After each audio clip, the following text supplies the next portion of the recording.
So what's up? Black Monday. We gonna talk about it. All American.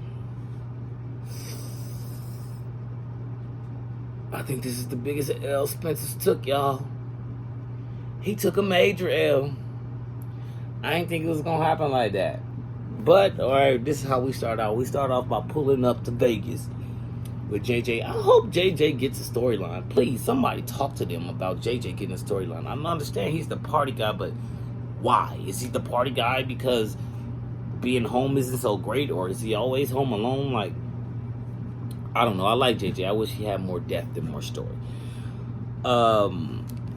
We arrive in Vegas, and JJ's trying to be JJ and party. Layla's all excited about seeing Spence. She's all chipper about Spencer's being back. Like, he's just like, oh, okay. Like, he's just like, not nonchalant about it, but he's just like a little thrown off by it, like okay, you said you were going to go, you stopped talking to me. Like, I guess to me it seems like in the midst of her working on herself, she completely forgot about him until she was ready for him, and meaning that she wasn't checking up on him or seeing if he was okay or what he was going through. What else? Okay, yeah, we pull up, Spencer's bored because Layla and Coop are busy at the what the fuck is that called? At the venue, getting everything set up for her show and everything, and she's stressing out about Spence while she's there talking to Coop about it, and Jordan is out with Simone. They're doing a little shopping, having a little one-on-one time conversations and things. Spencer ends up being there bored by himself, so he calls Olivia. Says, you can just come down here, ain't doing nothing, I'm just sitting in the house watching movies like we always do. And so, he invited her, but he didn't invite her. You know what I'm saying? He's like, I don't know, it's a weird thing where she was like, oh, you're watching movies without me? He's like, hey man, it's always a spot next to me on this couch. That didn't mean this maybe because I'm not on that status of class yet, but I guess to them taking flights is like driving around a corner in your Bentley or something, bro. But this girl hopped on a flight and was like, well, shit, you want to watch these movies? Let's watch these movies, all right? So they went to go, she pulled up on them, was like, oh, snap, you here? Let's chill, whatever. So they chilling, they vibing. She's really pushing. It's the same as, like, the roles are reversed now. Like, remember season 1, episode 1, and I think 2, Layla keeps pushing Olivia to talk to Spencer, but she don't really go for it, and then but this episode Olivia's just pushing it, like, yeah, you and Layla, yeah, and it's like she's kind of side-eyeing it and feeling a little salty about it. Like, it's like one of those things where a person like should be like, you should get a girlfriend, like what, like, or try to hook you up with somebody else knowing that they like you and going to have a problem with it. It was one of those, but they were going around. He was feeling a little unsure, and he wanted to get Layla something for the time they spent together. So they end up going into a crystal shop, and they're looking at things, and Olivia sees a necklace she likes, and she's like, this is very beautiful. He said, do you think Layla will like it? She's like, nah, this is too, I would want to say normal. Let's just say it's too normal for her, okay? I think that's a good word. It's too plain, She likes unique things, I guess. And, that a lady that tells fortunes pops up, and she tells my guy, she's like, you gonna take a swing and you gonna miss. Somebody that's close to one of you or both of you are hiding something very important and things of that nature. So Olivia, being the Olivia being Liv that she is, she believes it, and she's trying to figure out what's going on. Why Spence and Layla ain't on eye to eye, and they were talking about one true love. And she's like, look, Layla, you want true love? She's like, look, and Spence is like, he all out of it, like, look, bro, look, it could be you and Asher. Stop playing with me.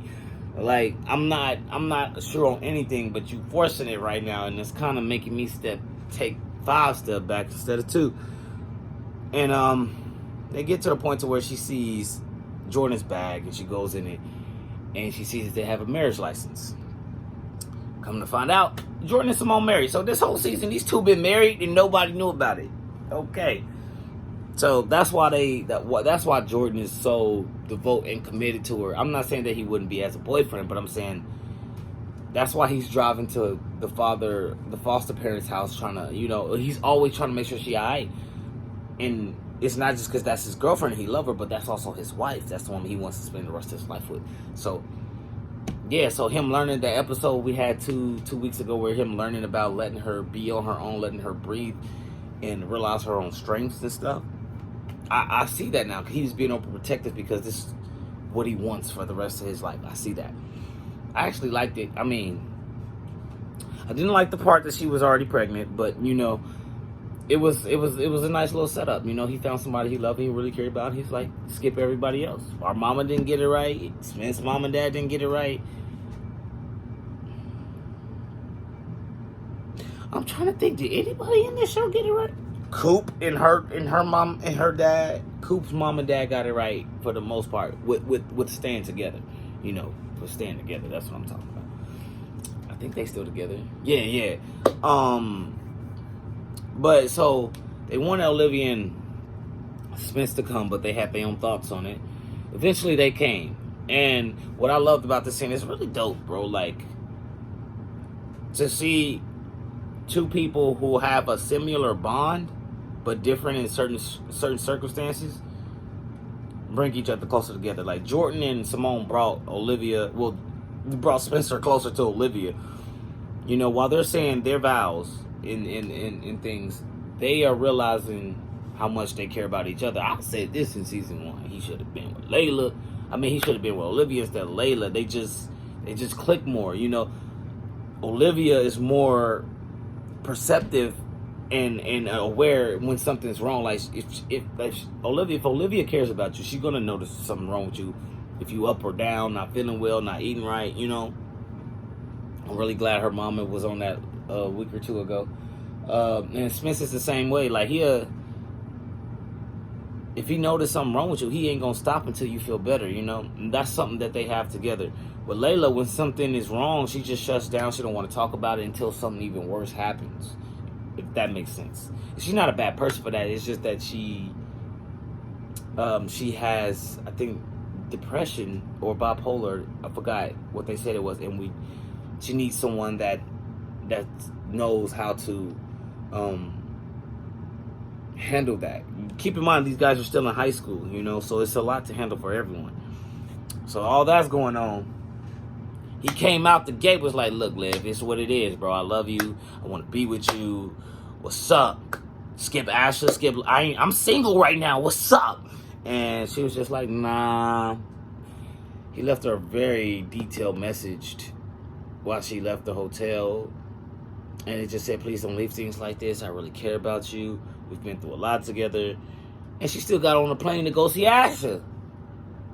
Now, Layla came to the room later that night, and he messed around with her, and that's how the story ended, and Layla knows that now. Layla cannot be mad. I feel like Layla can't be mad at Spencer or Olivia in the sense because they have never done anything to, while her and Spencer were dating, they never pulled a Asher. They never tried to disrespect her or belittle her or treat her like she wasn't a human or a good person in the midst of this. What you have to remember is that they broke up. She was working on herself, but in the midst of working on herself, she forgot to even check on Spencer. To the point to where last episode, she kept on looking like, at the cabin, she kept on looking at Olivia like, yo. Her and Asher's like, yo, they're close. Yo, why they so close? When they get so close. Maybe when he got shot. Okay? And they spent the whole summer together. Maybe when his shoulder went numb and they spent the whole... Maybe when she was contemplating doing, her addiction coming back. I mean, you know what I'm saying? Doing pills again, but he's there with her every night. You decided to go be with your mom. I'm not saying that you shouldn't be with your mom. You want something for the story? No, I'm good. Anything? Juice, pop, Coca-Cola? No, I'm Nothing? straight. Yeah. Yes, the Coca-Cola? No, I'm good. Okay. Brooklyn's in school. Kirsten's not till 12. Okay. Okay. You sure you don't want no pop? Yeah. Okay. So, I forgot my train of thought. Where was I at? So last, okay, let's see that. Okay, at the cabin, yeah. Kept on looking at them like, why they so close? Why they so close? And it begs to me, it lets me know that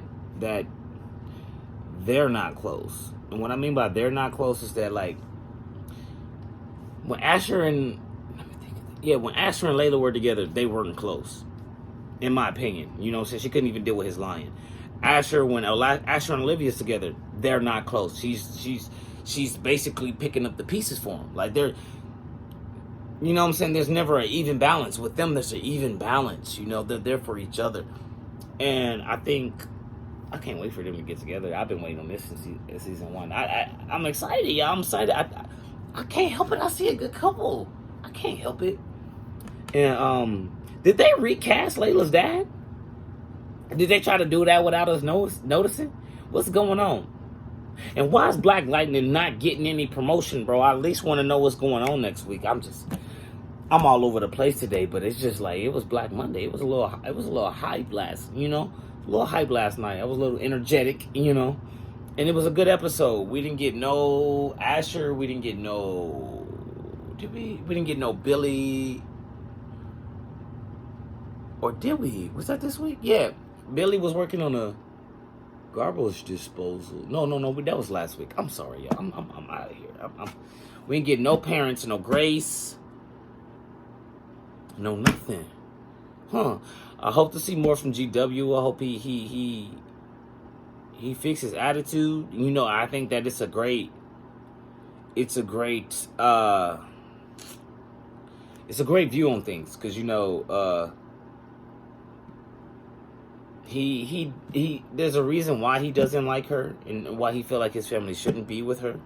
And that's because, and I feel like that's because he comes from a different time and a different era. He looks like he had to be born in the 50s or the 60s, you know, a different era. Or he was probably a teenager in the 50s or the 60s. You know, it's a different era, different time. So he still harbors feelings from back in the day, while the world is still progressing. And that's with old folks on both sides. You know, there's old folks that still hate Black people. There's old folks that still hate white people, but for different reasons. But what we got to do as the next generation is and let them know, like, listen, baby, we all got swag and we all got that juice. Now, but let me know what y'all thought about this episode. Let me know what you think is going to happen next episode. And do you think that Layla will give Olivia the hands? I mean, hey, we haven't seen a girl fight yet in the whole series, so I mean, I'm waiting on that one. We seen Jordan and Smith fight. We seen Asher and Jordan fight. I'm waiting on the Olivia, Layla, or Coop and a Mo or something. That's another thing I want more. I want more of Mo and Preach. Please give me more of Mo and Preach. Put more of the streets into this show. I'm not saying make it all about the streets. Just glorify the streets or nothing like that. Preach is a dude that made it out and trying to make his life better. With a woman who's a lawyer, a strong Black woman who got him out of jail and trying to help him make himself better. You know what I'm saying? So, like, that storyline right there with Mo and Preach, I want to see it more. Is he the father of her child? Why did she move away from him? Do she really love him, care about him? Give me more. It's a lot of juice in here. Pour the tea, nigga. Anyway, this is my thoughts. Like, comment, and subscribe, and drop down below. Tell me what you think. Tell me what y'all think it is. It's your boy, Aqua Dread. Holla at me.